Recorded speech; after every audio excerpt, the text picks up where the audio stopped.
미국 대학 입시에 그 need blind라는 기준이 있잖아요. 네.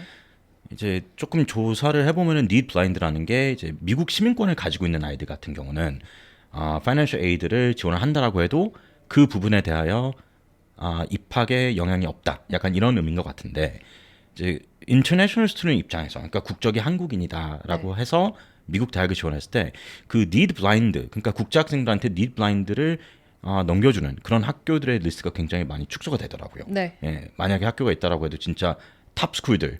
예, 그래서 일반적으로 저희 학생들이 도전을 할 만한 학교 같은 경우는 need blind가 아니지만 그래도 파이낸셜 에이드를 지원을 해보는 게 좋은 방법인지 아니면은 네. 피하는 게 좋을지 어떻게 생각하는지 좀 궁금해서요. 사실 파이낸셜 에이드 재정 보조를 많이 고민을 하고 계세요. 학부모님들이.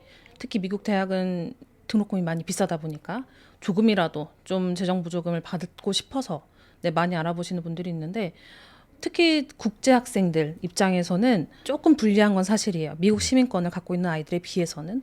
근데 제가 말씀드리고 싶은 건 그럼에도 재정 보조를 파이낸셜 에이드를 신청을 하는 게 좋다라고 말씀을 드리고 싶어요. 그리고 특히 미국 시민권이 없는 아이들은 CSS 프로파일이라는 이제 컬리지 보드에서 접수하는 그 재정 보조 신청이 있는데 그걸 매 해마다 함으로써 그 기록을 남겨두는 거죠. 내 가정 내에 있는 우리 집 안에 있는 그 재정에 대한 상황을 매년 보고함으로써 혹시나 소득이 줄거나 내진 소득이 늘거나 이런 부분에 있어서 이제 내가 학교에 좀 더 어필을 할 수 있고 그에 맞춰서 학교도 보고 어느 정도 재정 보조를 줄 수 있는지 그 기준을 세울 수 있기 때문에 매해마다 심지어 자격이 안 된다고 생각이 들더라도 신청하는 게 좋다고 저는 말씀드리고 싶습니다. 네.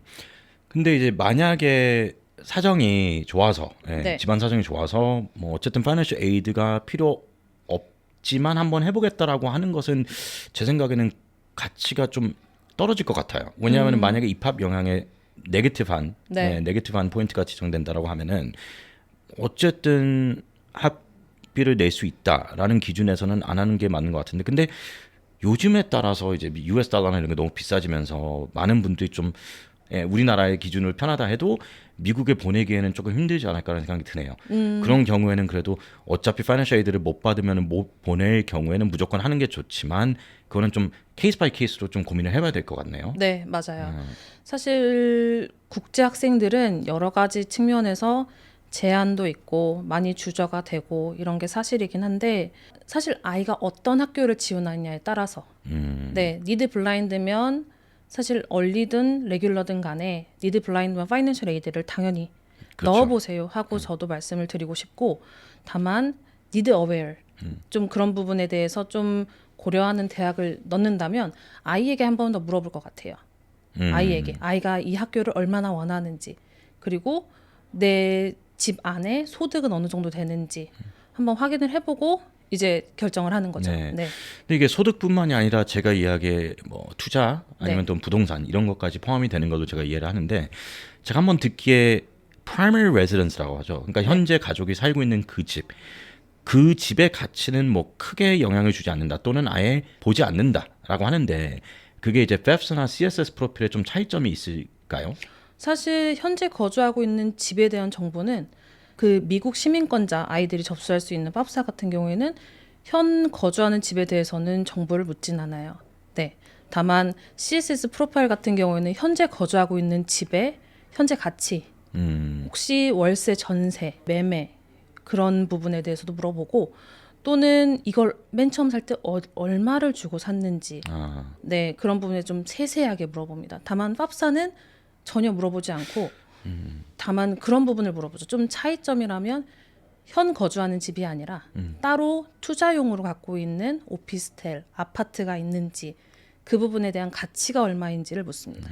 그렇죠. 왜냐하면 미국 같은 경우도 우리나라처럼 이제 real estate 버블이 있다라고 하잖아요. 네, 집값이 계속 올라가면서 그것 때문에 그거를 현실적으로 지금 가지고 있는 현금이 아니지만 굉장히 큰 영향을 줄 수 있다라고 하는 것은 공평하지 않을 것 같아서 네, primary residence를 안 치는 게 맞긴 맞는 것 같은데 네, 만약에 이런 경우도 있을 것 같아요. 만약에 집을 여러 개 가지고 있다. 근데 거기에 이제 뭐 수도권에 있는 집 또는 조금 멀리 있는 집을 봤을 때 자기가 살고 있는 집, 현재 primary residence를 제일 가치가 높은 집에 살고 그 집을 제외하고 나머지 부동산을 이제 얼만큼 재정 정보에 네. 넣는 게 하나의 스트래티지가 될 수도 있긴 있겠네요. 맞아요. 비싼 맞아요. 집을 월세 주지 말라. 네. 약간 그런 개념으로. 맞아요. 좀 특이한 조언이지만 네. 그게 어떤 면으로 때 좋은 방법일 수 있습니다. 좋은 방법일 것 네. 같아요. 그리고 제가 한 가지 말씀드리고 싶은 건 이제 팝사도 CSS도 마찬가지지만 연금을 물어봐요. 사실 부동산과 투자용 부동산이라고 하죠. 투자용 부동산 그리고 연금을 묻는 이유는 사실 부동산은 조금 시간이 걸리지만 그래도 어느 정도 현금화할 수 있는 게 있잖아요. 다만 연금은 어느 정도 묶여 있는 거다 보니까 그 부분에 대해서 좀 연금을 좀 더 중요하게 봐요. 현금화 바로 할 수 없는 돈이 어느 정도 되는지를 좀 더 확인을 합니다. 그래서 연금이 어느 정도 될까요? 하고 한번 확인을 해보시는 것도 좋습니다. 그래서 그 부분이 있다면 이제 그 입력하는 칸에 넣는 게 제일 좋죠.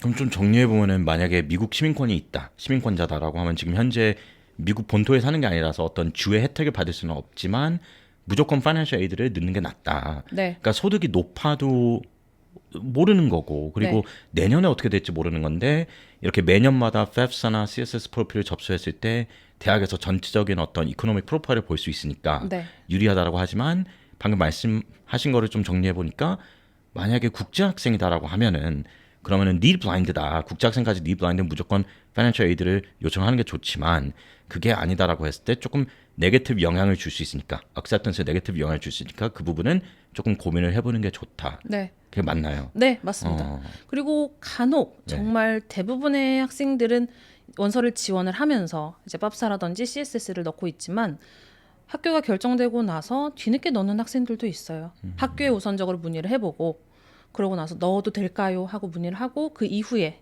넣는 학생들도 있습니다. 네.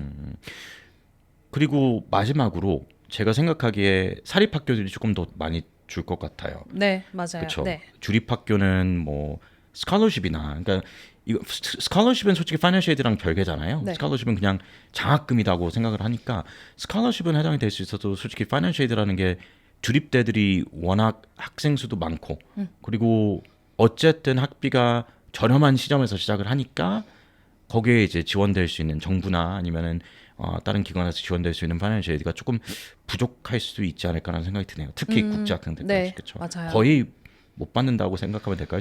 주립학교는? 네. 안타깝지만 아, 네. 받기가 좀 힘든 편에 속하죠. 네. 저는 다행입니다. 왜냐하면은 저희 애들이 이제 캐나다 시민권이 있어요.